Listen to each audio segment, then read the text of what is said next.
Great. Hello, everyone, and welcome to Esoterica. I'm your host and Esoterica Magazine's managing editor, Leah Eichler. And today is the next edition in our bi-weekly show, and I'm really, really excited to introduce you to Bethany Browning. Bethany is an emerging writer of horror, mystery, and dark humor. And her work can be found in Angel Rust and Stories We Tell After Midnight, Volume 3. You can follow her on Twitter at Buzzword Social, and I'll post that later on. But welcome, Bethany. Well, thanks so much for having me. This is such a treat. And congratulations on all your success with Esoterica. Oh, thank you. Well, we're proud of ourselves too. And you should be. Publication. You guys go all out over there, don't you? We do. So Bethany, horror, let's talk horror. So, congratulations on your short story being published in Stories to Tell After Midnight. So I read the story. It is called Dirty Penny, and it is thrilling and frightening. And we'll get to that in a minute. But what sparked my interest about these stories, I mean, this is a post-Halloween, compilation of horror stories. And horror as a genre is obviously popular all the time. And I grew up loving, horrors, the likes of Stephen King, not like gory horror, but like Stephen King horror.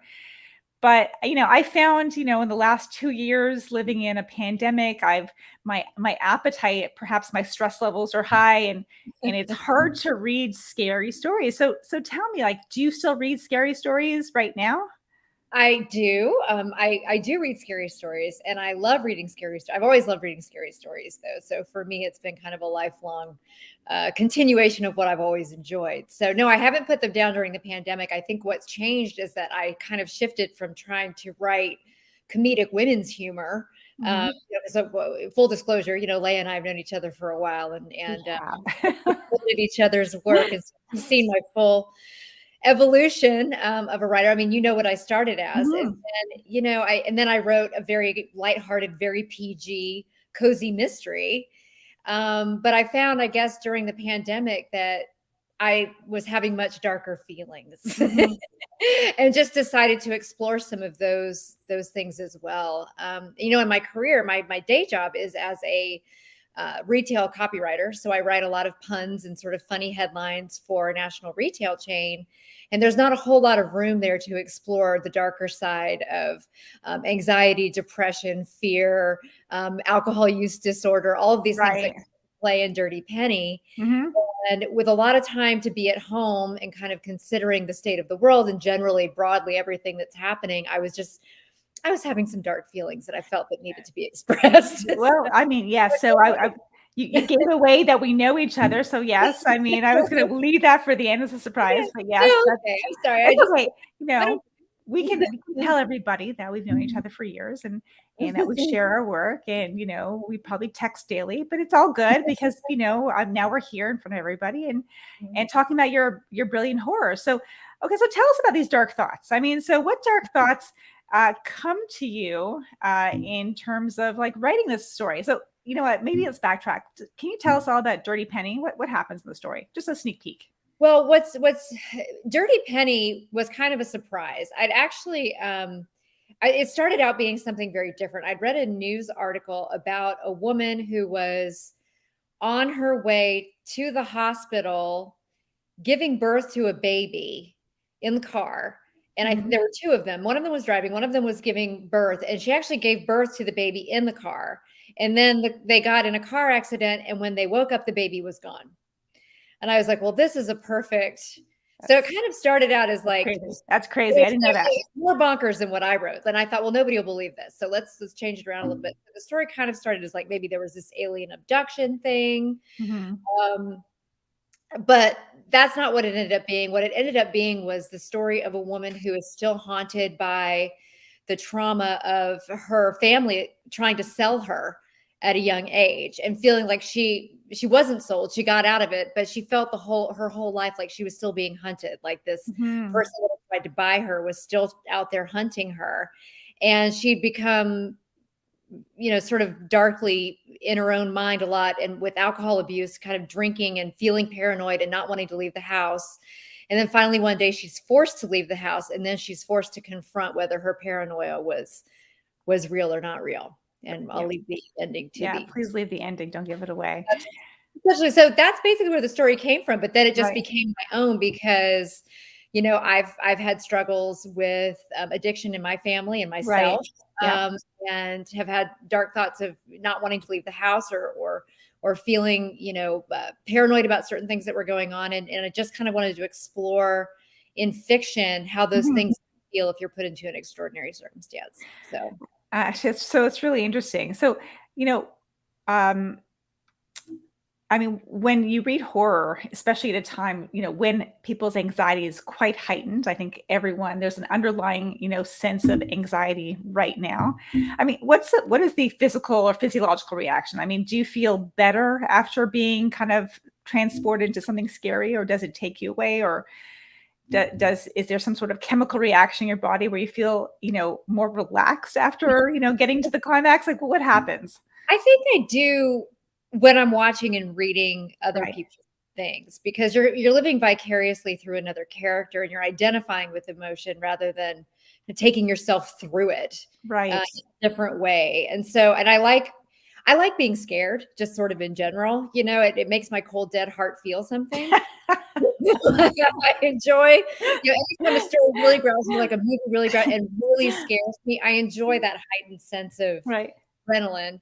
Yeah. Um, you know, and you know that there's going to be an ending to it, and it's Yeah. safe. So you're in kind of a Mhm. controlled environment. Writing, it's a little different, you know. I mean, I think and as a writer yourself, I'm sure Right. you've had these moments where you start to really kind of pick apart experience or an emotion that you've had with something, and you really start feeling it so that you can write about it. And Right. sometimes it takes a couple days to actually shake that. It's actually a little less healthy, I think. I don't know that it I don't know that actually writing about it makes me feel better about myself, but I think watching other people's stories that I can identify with in that, what I was saying, the controlled environment, does Right. help exercise those demons, both maybe literally and figuratively. Mhm. So who do you read? I mean, who is your go-to, like, horror writer?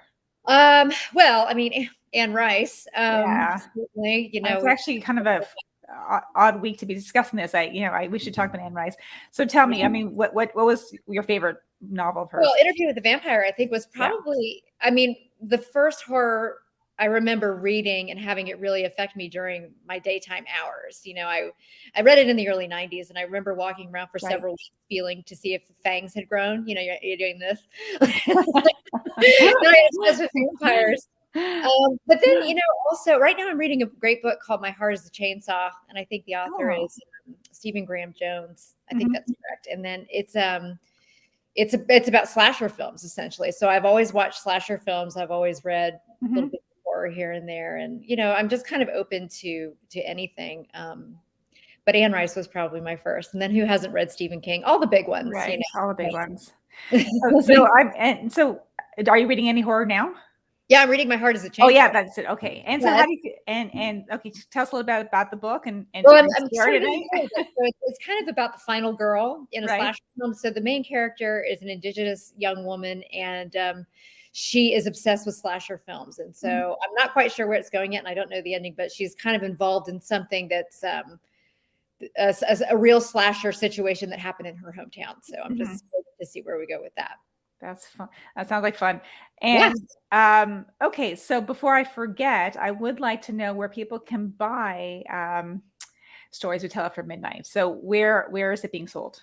So Stories We Tell After Midnight is volume 3 is the one that I'm in. So Okay. please do buy volumes 1 and 2. It's available at Amazon.com. I got a page. Amazon right now, it's only available in Kindle form. I'm not totally sure when the hard copy is coming out. I was hoping it would be ready by now, but it's not, I don't Mhm. think, as of today, but still you're Supply chain. Just I'm kind of guessing. Is it in a supply chain issue? I don't know. Everything I seems to be a don't supply know. chain issue, so I don't know. I'm just a hired gun. You know, I was just Okay. lucky enough to be chosen. I was thrilled to be chosen for this volume. Yeah. And the other writers are excellent. And I mean, it's anytime, as you know, anytime your work gets published, it's a huge, you It know, it is. just feels so good because we work so hard and we work in isolation, and we doubt ourselves constantly. So it's nice to be picked. It is. So, And you've been picked a lot. So you've actually published a number of horror horror genre stories this year. So tell us about another one.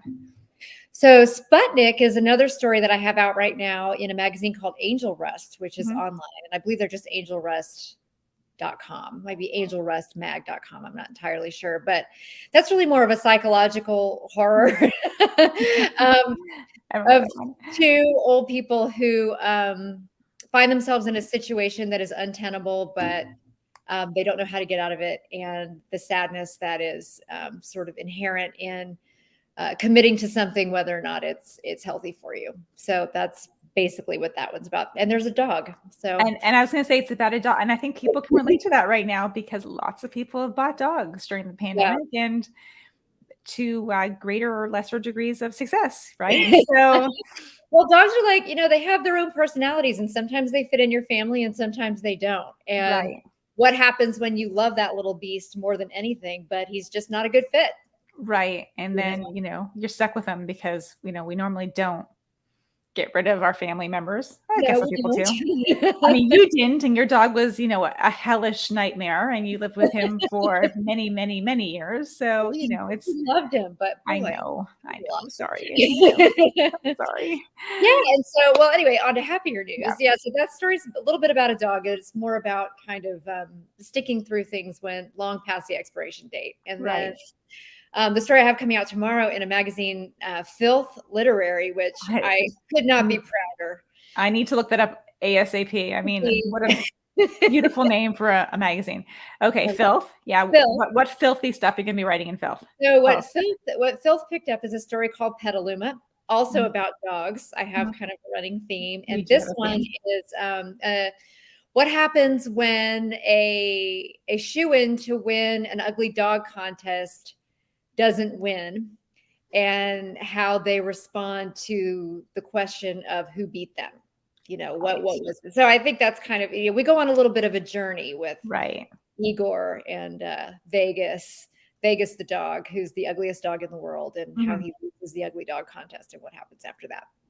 Yeah, so that'll be tomorrow. That comes out on Filth tomorrow. Okay, I think everyone should tune into Filth. I hope Filth is watching, so Filth can actually know that we are boosting them for sure, because it sounds like a great title. Okay, so before we sign off, I mean, maybe it's kind of approaching the end of the year. I mean, if you had any advice to other genre writers of horror, mystery, I mean, what would it be? Well, I think it's the advice that we continually give each other, which is just keep going. I mean, it's not going to be easy sometimes. Sometimes you write in a vacuum, and it took me a year to get Petaluma published. Everybody hated it. Except I loved it. Hey, Phil. So there's I firmly believe that there's an audience for every writer, and there's an audience for every style of writer, and you just have to find them. And sometimes it takes a little longer than others, but just don't quit. Just keep going. You keep writing through the pain, and maybe turn some of the pain into a horror. Put the pain into a horror. Okay. Well, sage advice. I mean, hopefully not too much pain, but lots of horror. So let's keep it coming. Thank you, Bethany. It was so wonderful to have you on the show, and we will talk to you soon. For everyone else who's joining in, we will be live broadcasting bi-weekly, so every 2 weeks from now on. So tune in, and we hope to see you back here soon. Thanks so much. Bye. Speak to you soon. Bye, everyone.